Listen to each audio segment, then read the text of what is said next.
Under production సినిమాలు కానీ రిలీజ్లప్పుడు రకరకాల ఇబ్బందులు ఇవన్నిటి గురించి మేము ఎప్పటికప్పుడు ప్రొడ్యూసర్స్ కూర్చొని మాట్లాడుకోవడము చేయడము ఇలాంటి ఏదైనా సమస్యలు వచ్చినప్పుడు అవి ఎలా సార్ట్అవుట్ చేసుకుందామనే మా గిల్డ్ ప్రారంభించడం జరిగింది.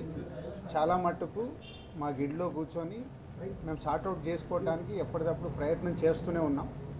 అందులో 80-90% ఎప్పుడు మేము సక్సెస్ఫుల్గానే ముందుకెళ్తున్నాం. ఎప్పుడో ఒకసారి చిన్న కాన్ఫ్లిక్ట్స్ వచ్చినప్పుడు అంటే అక్కడ ఇండివిజువల్ అవుతాం. మళ్ళీ ఇండివిజువల్ అయినప్పుడే అప్పుడప్పుడు తప్పితే 90% సక్సెస్ఫుల్గా మేము గిల్డ్ని ముందుకు తీసుకెళ్తున్నాం, రన్నింగ్ ప్రొడ్యూసర్స్ అందరు కలిసి. నా పాయింట్కి వస్తే అబౌట్ రిలీజెస్, ఈ పాండమిక్ తర్వాత ఈ సంక్రాంతికి రిలీజ్ల గురించి డిస్కషన్ వచ్చింది.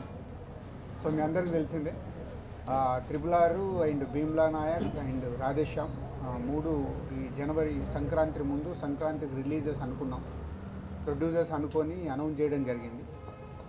పోతే ఇప్పుడు RRR అండ్ రాధేశ్యామ్ రెండు ఆల్మోస్ట్ 2.5-3 years అయిపోయాయి సినిమాలు స్టార్ట్ చేసి. సేమ్ టైం ఆ రెండు సినిమాలు ఇస్ పాన్ ఇండియా రిలీజెస్. ఇప్పుడు అక్కడ హిందీలో Jan 7th RRR వరల్డ్ వైడ్గా రిలీజ్ ఉంది. అప్పుడే అక్కడ హిందీలో గంగూబాయి కూడా 6th అనుకున్నారు. బట్ RRR వాళ్ళ రిక్వెస్ట్ వల్ల అక్కడ గంగూబాయిని కూడా నెక్స్ట్ డేట్కు షిఫ్ట్ చేయడం జరిగింది. సో అలాగే రాధేశ్యామ్ కూడా అక్కడ సోలో రిలీజ్ ఉంది Jan 14 సంక్రాంతికి హిందీలో. సో రెండు పాన్ ఇండియా సినిమాలు ఇలా రిలీజ్ అవుతున్నాయి కాబట్టి భీమ్లా నాయక్ ప్రొడ్యూసర్స్ని అండ్ హీరో గారిని మా గిల్డ్ తరపున అండ్ దానయ్య గారు, యువి వంశీ కలవడం జరిగింది. అంటే RRR producer and Radheshyam producer కలిసి వాళ్ళని కన్విన్స్ చేయడం జరిగింది. అంటే ఇదే పాన్ ఇండియా ఇవాళ తెలుగు సినిమా ఇంత గ్రో అవుతుంది. ఇవాళ మన సినిమాలకి ప్రపంచంలో అదర్ లాంగ్వేజ్లో ప్రపంచవ్యాప్తంగా ఒక గుర్తింపు వస్తుంది. సో దాన్ని మనం ఇంకా ఫిలిం ఇండస్ట్రీ తరపున దాన్ని ఇంకా ముందుకు తీసుకెళ్లాలనే పాయింట్ ఆఫ్ వ్యూలో అండ్ ఇక్కడ తెలుగు రాష్ట్రాల్లో రిలీజ్ ఉన్నప్పుడు నంబర్ ఆఫ్ స్క్రీన్స్ మనకు 3 సినిమాలకు స్ప్లిట్ చేసే పరిస్థితి కూడా లేదు. ఈ రెండు పాయింట్స్ మీద అందరము రాధాకృష్ణ గారు, భీమ్లా నాయక్ ప్రొడ్యూసర్ చిన్నబాబు గారిని, అలాగే హీరో కళ్యాణ్ గారిని కలిసి ఎక్స్ప్రెస్ చేశాము.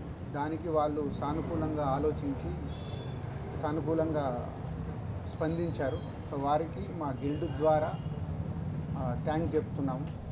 అండ్ సేమ్ టైం మళ్ళీ రిలీజెస్ ఎలా ఉండాలి ఫర్దర్గా అనే దాని మీద కూడా డిస్కస్ చేసి మేము గిల్డ్లో భీమ్లా నాయక్ ప్రొడ్యూసర్ గారితో కూడా మాట్లాడడం జరిగింది.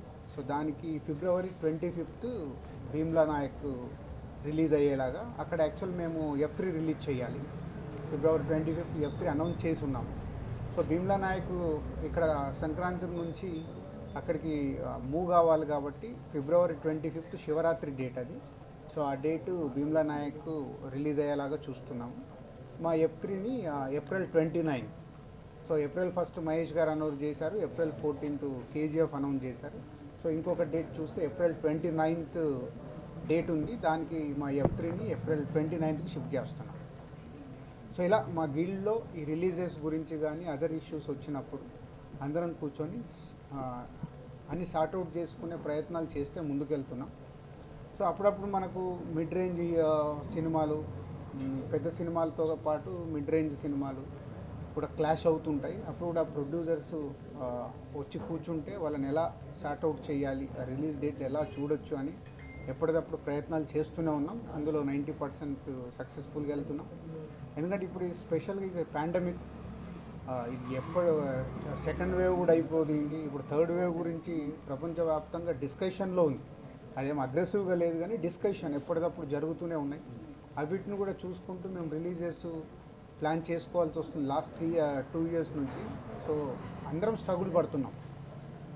అట్లీస్ట్ ఈ స్ట్రగుల్లో నుంచి బయటికి రావడానికి సినిమా ఇండస్ట్రీలో మేమందరం ప్రొడ్యూసర్స్గా ఒక స్టెప్ ముందుకేసి అందరితో మాట్లాడుతూ ప్రయత్నాలు చేస్తూ ముందుకెళ్తున్నాం.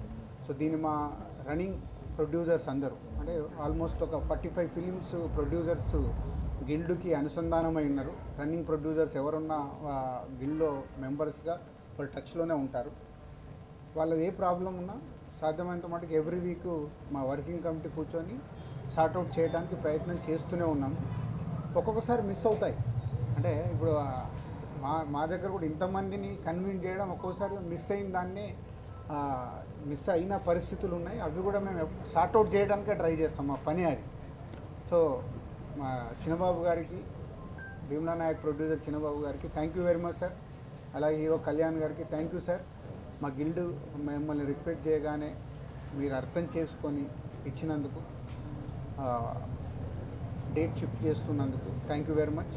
అలాగే ఫ్యాన్స్ అందరి హీరోల ఫ్యాన్స్కి చెప్పేది ఒకటే, సో మేము అందరం ఆలోచించే ఏది ఎలా వస్తే బాగుంటుంది అనేది మేము ఎఫర్ట్స్ పెట్టే వర్క్ చేస్తాము. దీని అందరి హీరోల అభిమానులు కూడా అర్థం చేసుకోవాలి.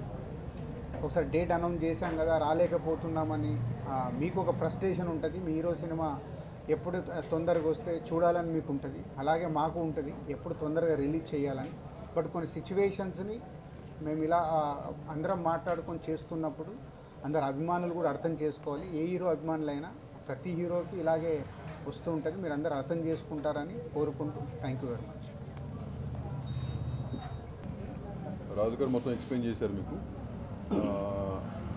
ఈ ఒకేషన్లో first I would like to thank Kalyan గారు అండ్ చిన్నబాబు ముందుకు వచ్చి ఇండస్ట్రీ ఒక ఇష్యూస్ని అర్థం చేసుకొని ఒక డిసిషన్ తీసుకున్నందుకు we're heartfully thanking them from guild తరపున కానీ నా పర్సనల్ కూడా. At the same time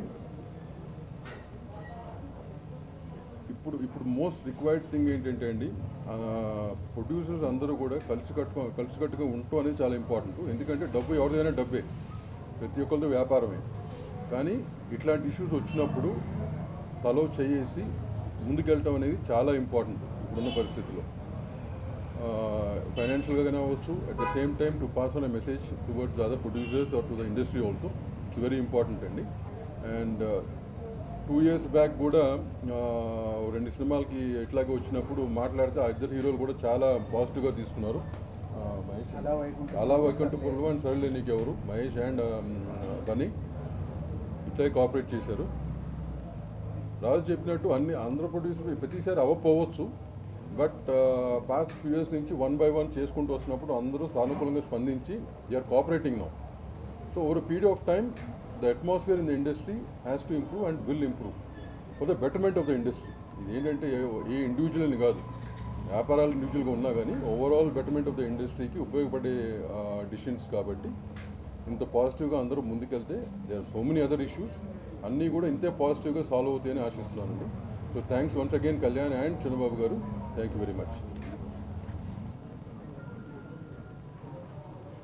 thanks to Pawan Kalyan గారు, థ్యాంక్స్ టు త్రివిక్రమ్ గారు, థ్యాంక్స్ టు చిన్నబాబు గారు. నమస్తే.